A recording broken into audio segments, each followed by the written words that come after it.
Just what's on your mind, what you drinking?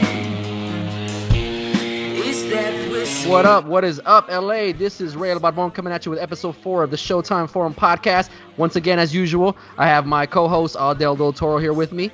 Yes, Yeah, man. So how you doing today, man? Did you survive the weekend? Yeah, man. It's been a good weekend. Just getting ready for this podcast. Yeah. Damn. Yep. Getting ready for this podcast. Yeah, man. We've been going at it on Slack, so I want to go at it in person. For sure. Oh no, definitely. All right. So once again, if you guys are listening to us now, we appreciate it. You can follow us on the Showtime Forum, obviously on Twitter, Instagram. What else are we on, dude? Facebook, Twitch, Periscope, all that. Personally, if you want to follow either of us, you can follow Adel Del Toro at Audeezy with 2 E's _ That's on Twitter. Or you can follow him on Instagram at Audeezy with 3 E's on Instagram. All right. You can follow me, obviously, at Ray _ El Barbon on either one, or you could just catch me on my website, which is thebulletinboardmaterial.com. And obviously today, we have a special guest. For those of you guys that aren't familiar with the new face on the podcast, this is Mr. Javier Hernandez, fellow Showtime Forum contributor. Why don't you tell people what you do, Javi? So I'm a graphic designer. I've been graphic designing for a while. You probably see my designs around Twitter, Instagram. I've done designs for Lakers Nation, the Lavengers videos for LD2K, Showtime Forum now. So I'm all over the place and excited to be here. Yeah, for sure, man. We're glad to have you on here. For those of you guys who have not already subscribed to the podcast, make sure you please do. Drop a review in there. Do whatever you can. Support us. We're struggling artists here. We're trying to make it. So, but yeah, man, just touching on that topic over the weekend, we were just kind of going at it at Slack. So for those of you guys who aren't familiar with Slack, it's kind of a digital workspace, which is kind of where we work, Showtime Forum. But this past weekend, we've been going ham. Let's an understatement. Yeah, that's definitely an understatement. So recapping a little bit about what happened. So last week, obviously, me and Adel jumped on. We had a whole show planned. Everything was, ready to rock. And then about an hour and a half, 2 hours before we started recording, Magic Johnson just randomly stepped down as president of basketball operations for the Lakers. And here we are now, Tuesday, April 16th? Yes. And just when you thought things weren't getting any crazier, they've gotten 6 folds? They've gone probably about 6 folds at this point, right? Mm-hmm. So what the hell happened? What just happened, dude? We started with Magic taking off and everybody saying, hey, the next guy out the door is probably going to be Rob. And here we are Tuesday, and we're talking about Rob probably taking over president of basketball operations for the Lakers. So what's going on? Go ahead, Javi. Crazy twist for me. So I was actually at the store when this happened. I shut down my notifications for about an hour. I came back and everything was pretty much burning down. That's something just unexpected. Magic just quitting like that. Magic Johnson, 5-time NBA champion, LA legend, just going down like that. And before Pelinka, it was something that was super surprising to me. Yeah. So it's definitely an interesting move. We all thought obviously Rob was going to be next, and he ended up actually somehow gaining more power from this. It's a little hard to understand, but this is where we stand. The sneaky snake slithers this way, right? But yeah, man. Honestly, I'm so tired of I've gotten to the point where I kind of have to just withdraw for the day, because it's every hour is something new's coming out, and you're like, what? I just before we jumped on, I saw that Colin Cowherd said that it looks like Monty Williams will either be the front runner for the Lakers job, or if depending on how the Sixers do, that he actually might take the Sixers job, which would make Ty Lue the front runner at that point. So well, just to be clear, Colin Cowherd doesn't really have any connections in the Lakers organization, so I don't think him saying that is kind of something legit for us to go forward with. But I wouldn't doubt if Monty Williams is the number one choice. But I don't think Brett Brown's gonna get fired in Philadelphia if they don't get past first round. It doesn't make sense. But that would be back-to-back seasons, no? And then they added Jimmy and gave him all this arsenal this year. But Brett Brown is a good coach. I'm not saying he's a bad coach at all, because Luke Walton was a good coach, bro. But I'm looking at Javi. I'm looking at Javi over there. Rotations. Yeah, Well, actually, in regards to Monty taking over in Philadelphia, it's not far fetched.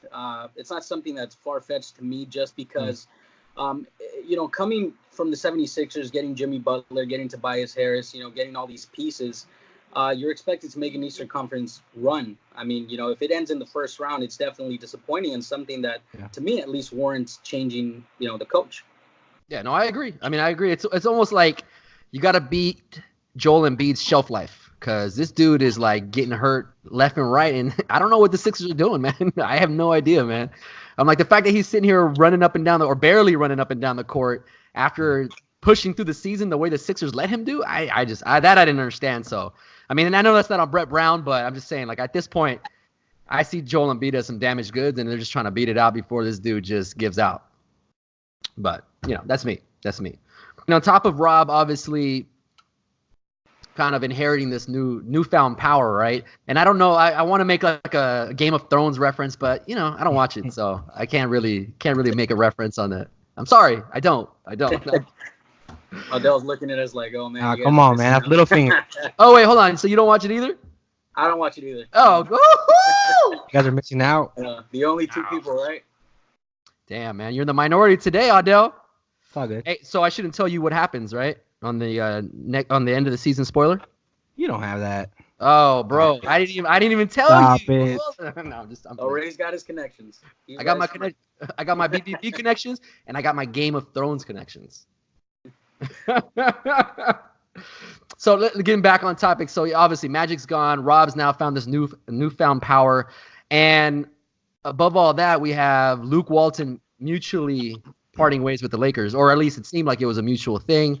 Reports come out after that it wasn't as mutual as people thought.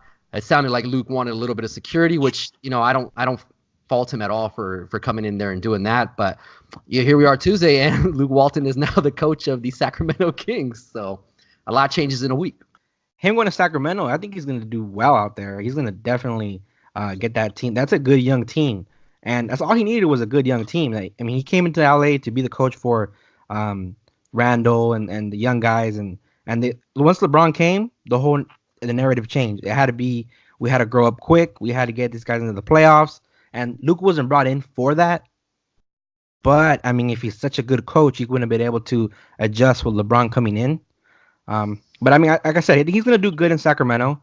I wish him the best. And I did tweet out, be careful, Sacramento Kings fans, what you wish for, because he might actually bench De'Aaron Fox in the fourth quarter and put in Corey Brewer instead of Fox, and you might get mad.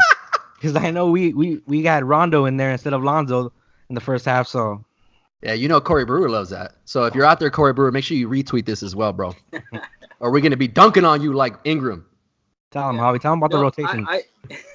And I agree. Luke Walton's going to do good in Sacramento. That's just like you said. As soon as LeBron came, it just changed everything. He was here to lead, D'Angelo and the young guys, somewhere and grow along with them, which is something he now gets to do in Sacramento. Once LeBron came and veterans came, it just changed. And I thought it was a little too much for Luke to handle. I think Monty, myself, has the perfect balance of getting young players developed, as well as coaching veterans and superstars. He's been around Team USA, coached Anthony Davis before.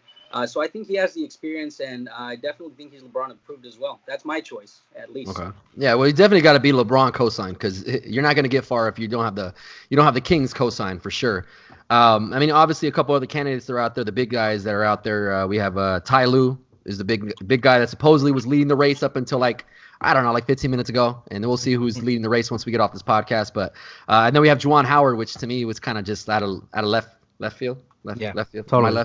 My left, your left. Due diligence, I guess. Yeah. They gotta go through the process. No, of course, and I'm not even faulting it. And one of the big things we were talking about on Slack this past weekend, where everything kind of just went haywire. I think it was it Saturday or Sunday?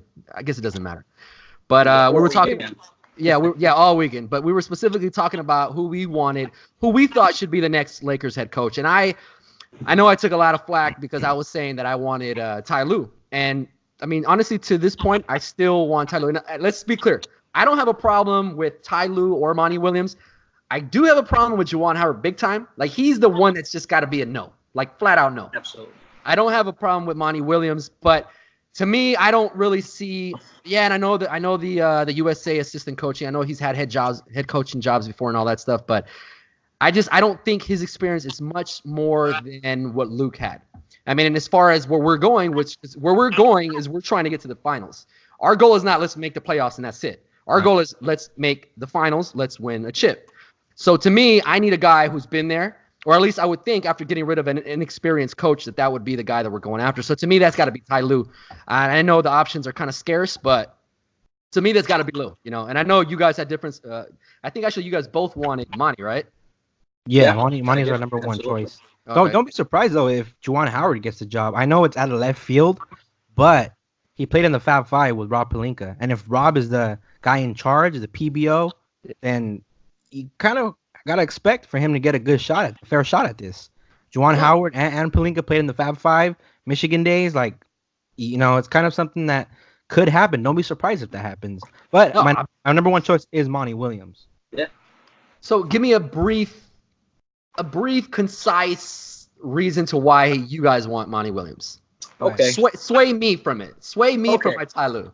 So the reason I want Monty is because he's had about 12 years of coaching experience, 5 as a head coach, twice made the playoffs, 1 led the New Orleans Pelicans to 45 wins, lost in the first round to the Warriors, which you can't really fault that. I mean, you can't expect the Pelicans to beat the Warriors in the first round, beat an 8 seed, but that's okay. I think Monty Williams does have that ability to mold players to where he wants them to be. And I think he can do that here with LeBron and hopefully another superstar, coming here free agency. Okay. Yeah, my reason alone, reason why I don't want Ty Lue is because I don't want any Laker retreads, like any kind of guys that have been Lakers before, and it's kind of like still staying in the family. And I want the Lakers to get away from that. That's the only reason why, because I've heard Ty Lue is great out of timeouts. He draws good X's and O's on plays, and he knows how to, get to LeBron, and I respect that, but just to get away from the old Lakers, that's the only reason why I kind of want to go with Monty Williams. And I used to love him when he was coaching the New Orleans Pelicans.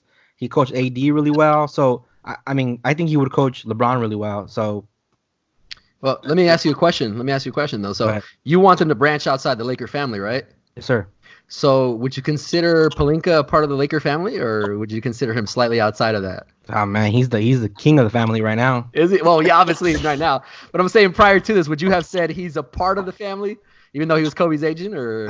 Yeah, because he's Kobe's agent, so he's somehow part of the family. Okay, because I was about to say, man, it didn't look good last time we went outside the fam, right? Oh man, and I don't know if Jeannie's doing Kobe a favor by keeping Pelinka or what Pelinka has on her or what. But I just don't understand the connection there and why she wants to keep Rob involved and probably give him all the power that, make him the president of basketball operations. I just don't see it or understand why. Well, this is probably going to be an unpopular opinion, but apparently I'm the king of unpopular opinions here. So, the contrarian. Is there a character on Game of Thrones? No, but I'll make you the contrarian. Okay, cool. I'm the new Game of Thrones character. All right, I like that. Well, what I was going to say is, I know everybody's got their problem with Rob and his sleaziness or supposed sleaziness and all his little tactics and that he employs and all that. But have you guys ever thought that maybe that's what we need in the front office? I mean, business. I mean, I worked for a finance company for 10 years, and just kind of getting down to the nitty gritty part of business. A lot of the times, it's pretty dirty, man. And and a lot of these guys do play hardball, and a lot of these guys do, they do employ dirty tricks. And I'm not saying that I'm for like the stuff that he did to Larry Nance and even to Bogut, but I'm just saying like maybe that's what Jeannie's. I'm trying to figure out a way. To make this all make sense, right? Right. I see your point. In regards to that, which to me, you have guys around the league like that. Pat Riley, Masai. He just traded DeRozan after years of being with him. But these guys are still respected, being sleazy, being whatever you want to call them. They're still respected, and that's something that still works. Rob Pelinka, not so much. What have we heard? All the reports. This random GM said not to trust Pelinka. This random GM said to Ty Lue not to take the job. All we hear is bad things from Rob Pelinka. If we heard some well-respected things, I would think he can do the nitty-gritty. But we're just hearing, pretty much negative things about him while he's doing this as well, and it's not working out the way he maybe wants. That's it. So here's a question. So what did Kobe Bryant tell Genie to get him this job? Like, what good things did he tell him? Hey, this fool made me like $500 billion. And is that about it? Or, I mean, something had to have come out of that, right? That was positive. That's the crazy part is you didn't hear anybody else being interviewed for that job. They kind of just gave it to Rob right off the bat. So, like you said, what did Kobe tell Genie and the Lakers front office, or how did Rob even come about to get that job? To this day, it doesn't make sense.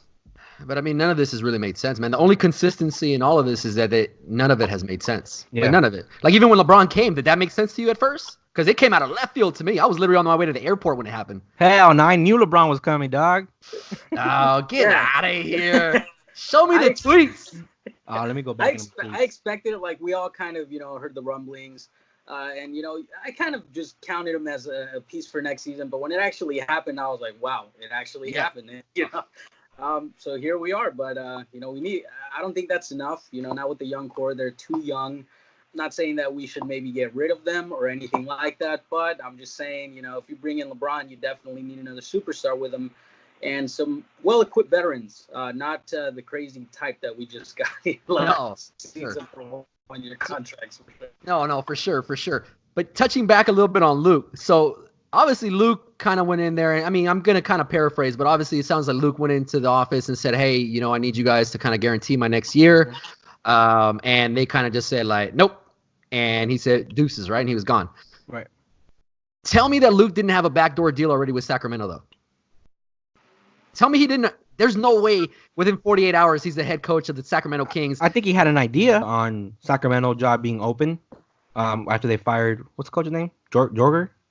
Yeah. Right. David Jorger. David Jorger, yeah. Once they fired him, I think Luke had an idea, and Vladdy Divac probably hit him up and said, hey, we got this opening. And Luke kind of wanted to get either that extra year guaranteed, so he's not a lame duck coach, or he's like, let me out so I can go coach Sacramento. He kind of had an idea, but I don't think they had a deal already in place. But he knew he can get any job he wanted. Yeah, but to go like straight for the Kings though, like he didn't even look. He just like said, "Oh, this is good." Sacramento's pretty close to LA. That's true. Maybe he's trying to make his way back into the Bay. Mm-hmm. Maybe Steve Kerr's what is his back? Is his back acting up again? Yeah. What this is kind of me is like, somebody who's in a relationship and they kind of feel like it's going bad. So they start talking, kind of flirting a little bit with somebody else. And then, once they definitely break up, it's, the opening you take. So I think that's kind of what happened with Luke. It was a little too quick. Yeah, I agree. For anybody to kind of not speculate something like that. Of course. I completely agree. Because when I heard that, I was like, oh, hell no. Vladdy's reaching out to him? Oh, dude. I was surprised, honestly, that it went through so quickly. I would have thought they would have probably like played their cards a little bit more. But I guess beggars can't be choosers, right? Yeah. Yes. So the Sacramento Queens will be the Sacramento Queens for sure. Let's kind of get into this ridiculous narrative that's going around Twitter right now where people are calling for Genie to sell the team.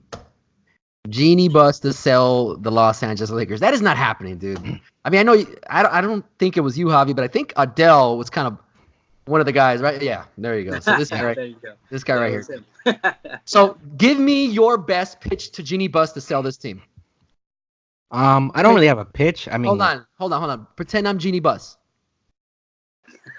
No, I can't do that. I'm too cute. I get it. I get it. I mean, I don't have a pitch to like kind of tell her to sell the team. I just feel that the Bus family, since Dr. Bus passed away, they haven't been able to run the team well with Jim Bus and don't get me wrong, Joey Bus and Jesse Bus. Their scouting and the way they run the G League team, the South Bay Lakers, amazing, and the prospects they draft and they're great. But Genie Bus to me is starting to equal Jim Bus. She doesn't have the right mind. I mean, business wise, great. They're doing so good on the business side, but she doesn't have the basketball mind to even hire the right minds for the front office, and that's disturbing. It's frustrating. If you're gonna have your friend Linda Rambis being your advisor, and then you're gonna have her husband Kurt Rambis, another Laker, come in and possibly be the GM or whatever. But let's be clear that those are just rumors, bro. That's but it's gonna happen if it's coming out of credible sources. It's gonna happen, and everyone's saying Rob Pelinka is gonna be, the president of basketball operations, and Karamis is gonna be an advisor, Linda Rambis, and I don't think Jeannie is the right person to run this team either. Jim Buss wasn't the right guy. Jeannie's not the right person. She can keep running the business side, but at what point do you say sell the team to a billionaire like Steve Ballmer, who I think John Iron said his net worth was like 50 billion or something like that, or even more. 80, I believe. Yes, that's a lot. So sell the team to someone like that who's ready to give the smartest people the power to be in the room and make those decisions for him. Like I forgot who it was on the radio that said, I think it was Mike Sliwa on ESPN Radio, Laker Talk. He said Dr. Buss used to hire the smartest people to do the smart things for him in the room. Yeah. You don't have to be the smartest person in the room. And that's Absolutely. what Jeannie's not understering. Absolutely. No. And that's something that, I've heard, people on the radio touch base on as well. Dr. Buss brought in Phil Jackson, which Jerry West didn't like either. Dr. Buss, he said, we got to get the best coach. Jerry West said, well, that's Phil Jackson. And then they both looked at each other and said, well, that's who we got to get. And that's what we got to do. We got to hire smart players, smart minds. We can't just keep running the organization based on this is Laker family, because then we're limiting our options as to what we can get. The smartest person in the Laker family doesn't necessarily equal the smartest person that we can get out there on the free market. And that's something that we just need to, focus on and say, hey, it's not all about Laker family. It's tough to say. I don't want the Buss family to sell just because it would be glorious for the Buss family to bring them back to where we need to be. But at the same time, it's just a little bit difficult because Dr. Buss was his own person. He was a genius. It doesn't mean his son or his daughter will be the same. There's not many Steve Jobs out there. There's not many Bill Gates out there. Yeah. Just because you're, a product of, I guess, Dr. Buss doesn't mean you have the same knowledge or skill set. Yeah. No, I agree. I completely agree with you. To me, it's just, but that kind of goes back into my whole coaching decision with Ty Lue. It's kind of like, we were talking a little bit about why we were picking our coaches or whatever. And one of the reasons I was like real big on Ty Lue was literally just the fact that he told LeBron James to shut the up pretty much. Name the guys that you have heard tell LeBron James to shut the Dennis Cantor. Pat Riley. Pat Riley. Pat Riley. That's Pat Riley wouldn't even let his buddies go on the plane. LeBron did not like that situation. So, for but sure. But then go ahead. Sorry. Juwan Howard's another guy that he's talked back to LeBron. He feels like he's a veteran that can do so, but he's just inexperienced. Maybe in a few years. So I think Monty's that guy. He's not the yelling type of coach, the guy to get confrontational, but I feel like he can get on LeBron's good side just because of his experience and because of what he can bring to the team. Yeah, possibly. But for me, I just feel like we don't have the time to explore that. We don't have another year to waste. On a new coach. That's my thing. It's like that's why I was saying like Monty to me. Like if I had out of the three guys, I went with Ty Lue not because I like Ty Lue, because honestly I'm not a big Ty Lue guy. But of the three guys, I thought, okay, who's been through it? Who's been through the thick of it? And he's been to 2 finals, regardless of what happened in the last finals with that stupid call at the end of the game with J.R. Smith and all that. I guarantee you Ty Lue's not going to do that anymore, right? He's going to call timeout like ASAP, right? So that was the only reason why, to me, it was like Ty Lue was the clear guy, because I was just like, all right, look, Juwan is just too many variables with that guy. He's too unknown, right? Obviously, he's got a good connection with LeBron supposedly and all that, but we don't want to find out that it wasn't as strong as we thought. And then with Monty, yes, Monty's got head coaching experience, and yes, he won a whole 45 games with the Pelicans and whatnot. But when you say stuff like that, when you say like, hey, he won 45 games with the Pelicans and blah, blah, that seems like a reasonable fan to me, because that makes complete sense. Yeah, he won 45 games with the Pelicans, regardless of what happened in the playoffs. But at the same time, an unreasonable fan to me says Luke Walton deserved to get fired this season, because he honestly didn't. His rotations were bad, yes, but he did not deserve to get fired this season. And I'm not trying to bring him back and all that, but I'm just kind of pointing out the reasons why. That's a big thing to me. A big thing to me is being able to call out the biggest fish in the pond, and that's LeBron. And if you can't, the rest of the guys will not fall in line. Look what happened this season where LeBron's sitting there, doing whatever he wants and just acting whichever way he wants and saying whatever he wants. These young cats didn't buy it at all. Kuz, Lonzo, all these fools did not buy it. Even though LeBron's sitting there saying, like, we got to do this and we got to do that. He's sitting there pouting on the court. He's sitting there slumped shoulders, calling out guys and all this stuff. And you can see, and they might not say it, but you could see it in the other guys' body language that they're like, what's wrong with this guy? Like, who, what? Yeah. But, that was my biggest thing. Not so much but, X's and O's and all that. But okay, so you say you want Ty Lue just because he can yell at LeBron, right? You're one of the biggest people that say what's gonna happen post LeBron era, right? Yeah, sure. Ty Lue would not be the right coach post LeBron era, No, right? Fire him. Right. So Monty Williams would be the perfect coach now and when it's post LeBron era because Monty Williams can coach young guys as well. So Maybe. So you can have a type of culture develop with Monty Williams there, with LeBron, and then post LeBron, the culture is already set, and you can keep going forward with Monty Williams. Ty Lue, he's LeBron 2-3 years, and then he's out. Yeah, So but you're gonna end that culture right away. Yeah, but I'm okay with That's that why too Monty because at that point the young guys aren't young no more though. The young guys are not young at that point no more. If you're talking like 3 years down the road, we're talking about hopefully prime Lonzo, Kuzma, and Ingram. Who knows if those guys are even gonna be here still though? Hey, You might have AD, LeBron, or who else, Jimmy Butler, and then those guys are old, and then you have a bunch of new guys coming in. Then what? You were the one who was saying that, remember? no, I'm completely with you, bro. To me, continuity was bigger than trying to get the sexy coach. So Monty Williams would be the right guy. Maybe, but he's still an unknown variable. Like, yes, he's got the head coaching experience. He's got the Team USA experience. He's got the LeBron connection. But he still hasn't shown you that he's been in those big. What is he going to do in those big games? Is he going to do the same thing Ty Lue did? Well, y'all LeBron? No, not call the timeout when he should. Well, No. as far as that goes, I think Ty Lue, he did a good job, as far as taking over. But that Cavs team was on its way to the finals with or without him. I mean, 100%. I agree. In regards to that. So. Coming back from 3-1, I don't think it's Lue so much making adjustments as it was Draymond Green getting suspended, LeBron with that block, Kyrie with that shot. I mean, that's something you kind of got to give to the players. But at the same time, no, you can't do that, bro. I knew you were going to disagree with that. But Ty Lue, he's been there, but I don't think he knows what to do if he gets there. Again, I think it's up to LeBron and everybody to take over. And just look at what happened post LeBron. 0-8 with the Cavs, got fired, at the beginning of the season. I don't think that would happen with Monty if he's having control of Lonzo, Kuzma, Ingram, if they're all still here. Let's say 2-3 years down the road. I think he's going to have a better hold on the team than Lue would. But it will happen if we have Jordan Clarkson, Tristan Thompson, and Kevin Love as the centerpieces of our franchise. Because it will happen 0-8 easily. Larry Nance, all those guys. Because that's the only reason they were 0-8. You remove LeBron James, that tends to happen, You go 0-8. So to me, that is a crapshoot, And I completely agree with you. LeBron is the main reason they went to the finals. I could have probably coached that team. And I probably would have called a timeout in that scenario. Or maybe not, because I probably would have been laughing at JR. But to me, I can't. Yeah, never mind. Just let's move on. Yeah, I think we're already spending way too much time on this. Moving on. Oh, I thought you were really telling me to hold on. Go ahead. All right.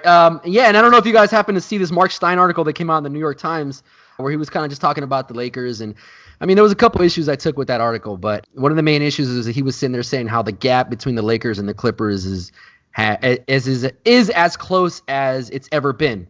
Yes, that's a fact. I see you shaking your head.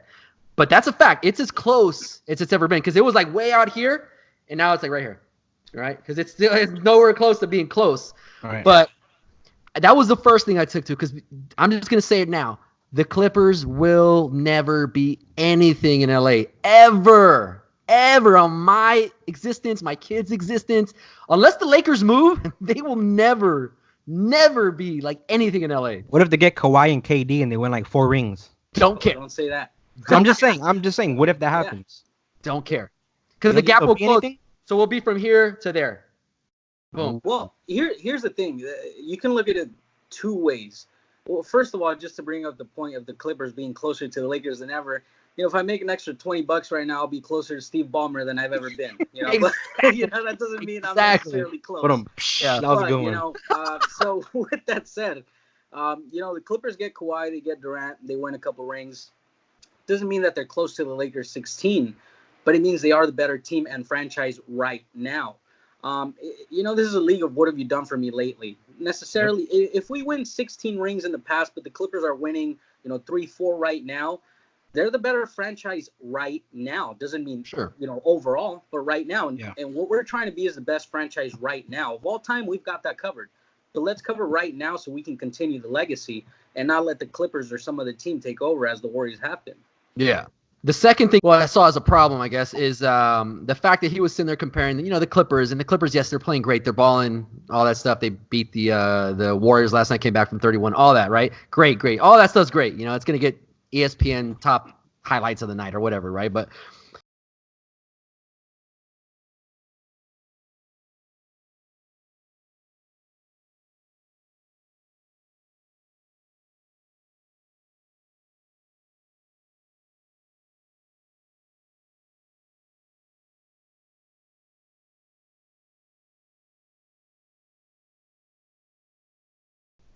Ty Lue?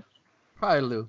Or In Zubac. regards to that, I mean, I get what you're saying. Lou Williams, not Ty Lue. If the Clippers bring somebody in, it can't be KD. KD's going to throw off that kind of nitty-gritty kind of, he's going to make it all about himself. If Kawhi comes in, now that's scary because Kawhi is all about work, all about basketball, all about he pretty much would fit in with these guys 100%. KD... But he's going to get different regardless of, obviously Kawhi is a quiet guy, humble guy, whatever the case is, but he's still a superstar and he's still going to get that superstar treatment, regardless if he's not saying anything to the guys, what do you think is going to happen when Montrezl Harrell's looking at his locker room and there ain't nobody around his locker room trying to ask him the questions? Or you got Shamit right there sitting there like, oh, what happened to all the reporters that I had last year, right? Hey, look at me. Hey, guys, I'm over here. You guys want to ask me? But a lot of those Clipper guys, they don't have egos like that to where they want the attention and the media coming. Oh, yeah. Not right now. I agree. Not right now, dude. But, I mean, I'm telling you, when stuff – put it this way. If you go to work and you see that somebody's getting treated differently, does it catch your eye?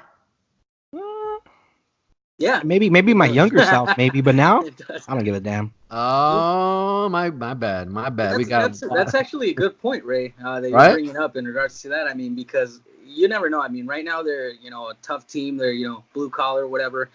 But, if somebody comes in and takes the spotlight, it can maybe get in their heads a little bit. I know Kuzma, Ingram, all these players last year, it was all about them, so they didn't have a problem with all the media attention. Lonzo, he had like the most attention out of anybody, and now LeBron comes in and they're kind of, a little bit in the shadows, and I think it kind of bothered some a little bit, mostly, during the trade deadline.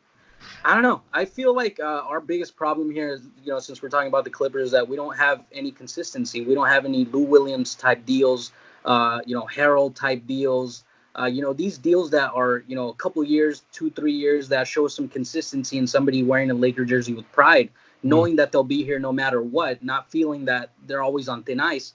I feel like that's something we do have to do different. I know Ramona Shelburne touched on this as well, that you got to work towards those contracts instead of always going for a big home run. Yep. You can't have one-year players every single year. It's no consistency there. Yeah. No, I completely agree with you. That's the continuity I was talking about that I've been getting bashed for, by the way. I've been getting bashed for by you two. And Don, the only one who had my back, bro, was David and I think Greg. Greg's actually been about continuity too, so. Yeah, but you want continuity. You want Luke Walton back. You want Pelinka back. That's not. You're taking no you want Gee back. You want Stevenson back. Oh, not even. Hold on, bro. Hold on. Let me set these. Oh my God. Dude, I'm gonna. Hey, is there a way I can edit you completely out of the podcast? No. But to me, no, definitely not. I wanted Luke there just because I wanted the continuity, because I thought he deserved another year. He was not the reason for this season going down the tube. Like, not at all. He was probably like 10 to 15% max of the problem this year. Because if the injuries don't pile up, Luke's not on the hot seat. He's not. If we're in the playoffs right now, if we're cruising through the playoffs. Even if we get to the Western Conference Finals, Luke is not on the hot seat. He's not. Rotations or whatnot. Let me tell you this, okay? I think injuries obviously hurt us. Yeah. But they're not as big they're not as big as a problem as we make it seem. Just because, let's say the Clippers, they had a few injuries. They had Lou Williams out a few games. They had they traded away Tobias Harris. They traded. That's a big piece of what they had, and they were still somehow able to win games. That's what Luke Walton didn't bring. We had injuries, sure, but we can't be losing to the Knicks, to the Cavs, to all these teams.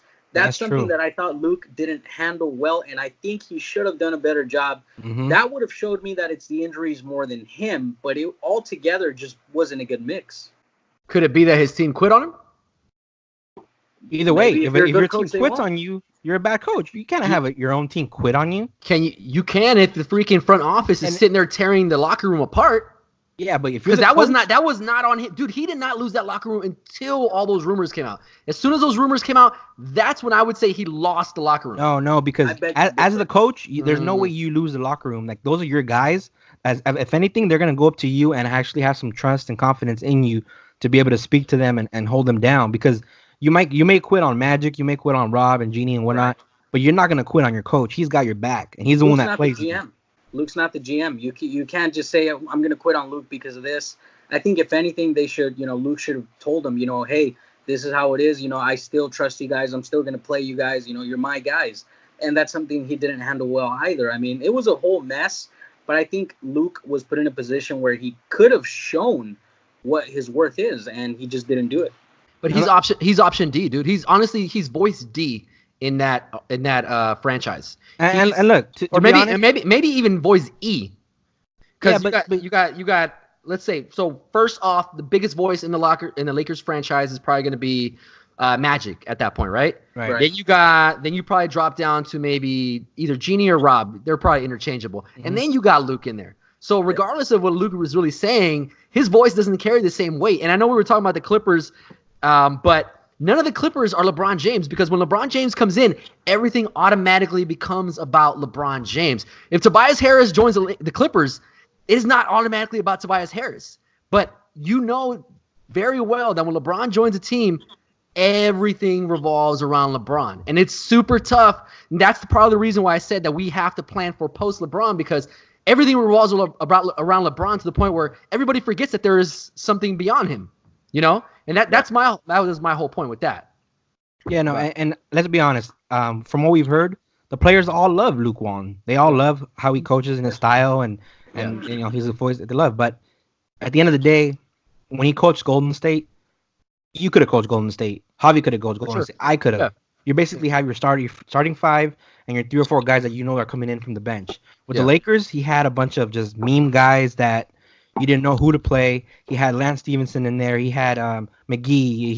His lineups were just terrible. And you're saying his rotations were not as bad, but they were bad. They were bad. They were bad. That alone, I want a coach that's going to be able to bring in the right guys that need to be in the game in crunch time, the guys that are hot, and not just bring in a guy because he's a vet or because he loves the way his style of closing games and he's struggling. Right. You know what I mean? Yeah. No, I get you. I mean, I don't know, bro. Like, honestly, the biggest thing that Luke Walton had to me, his X and O's might have not been there. His rotations might have not been the best, but I think the strength that he had was the fact that he was a people person. He knew how to manage personalities, regardless of what. And that's the biggest thing. Like you were saying, Ty Lue didn't have to coach the Cavs to the finals. Anybody could have. Luke Walton could have coached them to the finals. Mm-hmm. But at the same time, you still have to manage those personalities to get them there, regardless if it's you really making the effects on court, right? But that was the thing that I thought he handled the best, was the fact that everybody liked him. Everybody liked him and everybody respected him, which is the biggest thing. And with everything that went at him this year, man, I can't think of a coach that I have encountered in my lifetime in any sport that dealt with more than Luke dealt with this year. Mm-hmm. I mean, I'm talking about injuries, LeBron coming, shift of where we were going from developing the core to now we're a championship or bust type team. The freaking meddling of the front office, the terrible leaks going out everywhere, all that stuff. I mean, that's all the injuries. I don't know if I mentioned it, but the injuries were pretty big. You guys, I don't know if you guys caught that, but Yeah. Yeah, they were pretty big, but like I said, I think that's something that we could have still managed because we're acting like, LeBron, Ingram, Kuzma, Lonzo were all out at the same time. It didn't happen like that. LeBron was out. We still had our young core. We should have done more with the young core, and we didn't. And that's where I feel like Luke Walton should have shown what he's made of, and he kind of missed that opportunity for whatever reason. We kind of knew when LeBron went down, that's the main thing people were talking about. The core has to step up. But we knew they were inexperienced. We knew they were inexperienced going into this, and that doesn't always pan out into results. I mean, the most thing that I could say is at the end of the year, did they get better? And to me, I can honestly say Ingram is better, Kuzma is better, and Lonzo is better. And Caruso. Oh, woo, Caruso. The starting point guard for next season? Yeah, I got it. Break in case of emergency. Yeah. And Alex Caruso. But obviously, we've been harping on it a lot, but I don't know, man. I think Luke got the short end of the stick. He did. Whatever. It is what it is. The thing that hurts me the most is not so much Luke leaving, it's so much as the fact that we got to start over again. Yeah. It just has to start back over again. And that's the thing where it's like, now, if this doesn't work this year, then what are we doing? Now we're talking about a 36-year-old LeBron James with whatever happened to our locker room this season, and we start over again next season. Yeah. So here we are on year 7. So, I mean, that was my whole issue. And just kind of moving on a little bit, as I know a lot of people are talking about the fact that Lonzo Ball actually was sitting there wearing his Triple B slides, right? So apparently they're saying he's back in business with Triple B and all that. I know I posted a picture of him in that video last week dancing with his brothers, and he was wearing the Triple B slides because that was obviously a whole ploy, right? Alan Foster, yeah, he probably did steal money, all that stuff. But like I told Aldell, I thought that this whole thing, LeVar was going to be able to pivot. Remember that? You remember that conversation? Yeah, I remember that. Like, one thing you can't say about LeVar is LeVar, something comes at him, but he's going to pivot. He's going to switch it one way or another or whatever the case is. One thing that I was noticing is that, not noticing, but I was watching this video by The Fumble on YouTube, and they were talking about how on Ball in the Family, the scene where Lonzo Ball is actually talking to LeVar about finding out about Alan Foster and ESPN coming to him with all this information about his background. He's actually got the Triple B tattoo already covered up, even though it was 5 days after the ESPN article came out. So to me, I was kind of like, well, how is he breaking the news if he's already got it, tatted it pretty much? He's got. Well, you're trying to have like theories behind it, and that it was all planned out. And dude, it's not a theory. It's not I'm not talking about the Alan Foster stuff as a theory. I'm talking about the fact that people talk what they talk about LeVar, but LeVar, he's a smart cat, dude, because he turned lemons into what's above lemons? What's above lemons? Somebody get my producer. Oranges? Where's my? I don't know. Oranges. He turned them into oranges. No, but the thing is, just because he's wearing his slides, they're not even. Those are actually his ZO2 brand, the Lonzo brand, his own name. So yeah, they're kind of a collab with Triple B's, but it's not really Big Baller brand. It's ZO2. It's his own line. But he actually had those thrown out when Demo threw those in the trash can. They wore those ZO2 branded shoes, which were also BBB. Mm-hmm. But who knows? Maybe he's trying to rebrand the ZO2 and bring that back without BBB. That's exactly what he's doing, bro. That's exactly what possible. He's doing. But they actually asked him on the House of Highlights interview he had today. They didn't really ask him, but they said he had his video when he was freestyling back in high school or college, and Melo was in the background bringing out shoes. He had like Nikes and Adidas, and they told him, hey, that should be a good pitch for when you get your new shoe deal. And he said, yeah, that's true. So maybe he's still trying to work on a new shoe deal. And he wears those slides everywhere. He goes, he had those slides on in the show. So did he? Yeah, he did. Oh, all right.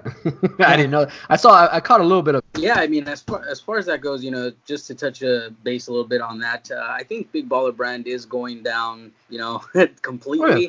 I think, that was something legitimate, that they lost a lot of money and, something that was stolen from them. I feel like LeVar, he's the kind of type of guy that just doesn't want to quit and somehow still wants to keep that brand. So Lonzo's helping him out a bit still, obviously they were going to move on from it, but since it's his dad, I feel like he's still going to help him out a little bit, but he's still looking for his own shoe deal. I hope for his sake that he goes somewhere, Nike, Adidas, and just let's get rid of this whole Big Baller brand thing. Well, as long as Nike doesn't come into the pitch meeting and is like, All right, Alonzo. Bust a Steph Curry. Don't bring Rob into the Nike pitch meetings because he'll talk down people. Just He'll saying. be like, let me go ahead. Let me tell you guys a story. The itsy bitsy spider went down the water spout. Whatever. Man. Yeah, but I don't know, man. This has been a crazy, crazy week. I can't even imagine what the hell we're gonna be talking about next week. And a new coach? Well, yeah, hopefully a new coach, but we'll see who that is, man. Because at this point, I wouldn't even be surprised if somebody out of left field comes running out. Because it seems like a lot of people are just kind of running from the fire. So I don't know. Maybe Rob Pelinka's nephew or something. Bob Pelinka? Yeah. Yeah. Rob. I was hearing, Max Kellerman today. He said something about Kobe being behind a lot of the decisions that the Lakers are making nowadays. With Rob, with the whole, and it's been hurting since his contract extension and this and that. How do you guys feel about that? I mean, I feel like, Kobe doesn't necessarily, he's not as much in charge as Max made it seem, but I feel like, Jeannie messed up by asking, Kobe, what do you think of Pelinka, this and that, because it's doing him a favor. Now, if you get rid of Pelinka, it's obviously going to look bad with Kobe. Do you guys feel like Kobe has some sort of control behind everything? I don't know if he's got control, but I definitely think he's got input. I mean, you'd be crazy not to pick his brain. If I had Kobe Bryant in my phone, I'd probably be hitting him up for, hey, bro, what type of detergent do you think I should get? With bleach or without bleach? I'd be hitting him up for everything. What socks do you think I should be going with? Tube socks or ankle socks? I don't think Kobe has any input on anything, to be really? honest. I mean, I think they asked him about Rob, and that was it. Kobe's been interviewed so many times saying he wants nothing to do with managing a team or owning a team. He's doing his own thing. He's got Kobe Inc., and he's writing those books and movies and short stories, and he's over here busy winning Oscars and stuff. So I don't think he gives a damn about the Lakers. They asked him about the young guys and all that, but he doesn't care. But think about it. I mean, he doesn't want to manage a team and all that, but I mean, neither did Magic, right? But Magic didn't like the fact that he was getting all the flack, all the backlash and all that. But I mean, if you're the guy pulling the trigger and pulling the strings behind the scenes, you're not really getting any backlash, right? So you're just sitting there playing puppeteer and having Rob dance, Come on, I just can't see Kobe doing that low key in the background. Yeah, maybe I not. can't either. But I will say this: for all that Kobe says, he doesn't watch basketball. He doesn't keep up with the young guys. He doesn't know even what the Lakers' record is. He sure knows about the players enough for me to say, hey, you're keeping up with everything. Come on. He's full of crap, dude. Come on, dude. This fool stays up till 5 a.m. rewatching SportsCenter probably. Absolutely, yeah. Easily. I hate this whole Kobe ploy of I don't care about what's going. You care. Come on. Oh, dude. It's not bad to say it. I guess he just doesn't want people to speculate. That's maybe why he says this. Well, yeah. and also keep in mind where LeBron learned how to control his narrative and control the media and all that stuff. I mean, he's just literally the second coming or the reborn version of Kobe. Yeah. Kobe controlled his narrative pretty well as he went on in his career. And now look at LeBron. LeBron's just micromanaged his whole career. And that's all because of what Kobe kind of brought to the table, right? And obviously other players brought that stuff before him, but it's been an evolution. I don't know, man. I think at this point I'm going to just have to take a sabbatical from social media for a week and see where we're at. And next week maybe we'll talk about Game of Thrones or something. Maybe I'll be caught up by then, or I don't know. I can't. This is my blood pressure, man. It's just it's not in great shape right now. Just do it. Just do it, man. Binge watch it. I don't want to do it, dude. The funny thing is my wife watches it, right? So she was sitting there watching it last night, and I was like, all right, well, I'm out of here. So you gotta watch it, man. You're gonna have FOMO. Yeah, well, we'll see. But before we get off of here, let me ask you guys: did I miss the memo? Am I missing the memo? Were we supposed to coordinate on outfits or something here? I see black LA hat. Yeah, LA hat. Yeah, was my LA hat supposed to be sideways or something? Or forgot your LA hat. It's supposed to be the illusion that it's going back around. Yeah. You got your Showtime shirt on, Javi? I had it, but then we were taking a little break, so I had to go shower, and then I had plane practice. Hold on. Let's see. Oh, we got the Pirates. Oh gosh. Not Showtime. Oh, Salinas. Hey. For Salinas. It's her birthday today, so. Oh, is it? Yeah, that's true. Yeah. Oh, Selena's dope, dude. I love Selena. But so rest in peace, Selena. I did not know that. But all right, I think we pretty much touched everything we can touch at this point without really pulling our hair out. Yeah. So I think we'll just kind of cut it off here and we'll just kind of sign off. Obviously, thank you guys for listening to us. We appreciate it. We appreciate every second, every minute that you put into Showtime Forum, whether it's watching us on the podcast, whether it's listening to us on the podcast, whether it's checking out Greg on postgame, or just checking out the cool graphics and memes that we put up on Showtime Forum or whatnot. We appreciate it. We do this on our spare time. None of us are getting paid. We do this for you guys, for the love of the Lakers. So, we're just glad that people are enjoying it, and hopefully, we get that love back, because, we got plenty of love to give out to the point where we're not getting paid for this. But I'm just saying. Hopefully in the future that will not be the case. But, thank you guys once again. If you want to catch us on Twitter, Instagram, Facebook, Twitch, Periscope, what else am I missing here? YouTube. Catch us at Showtime Forum. You can catch me at Ray_Elbarbon on Twitter and Instagram.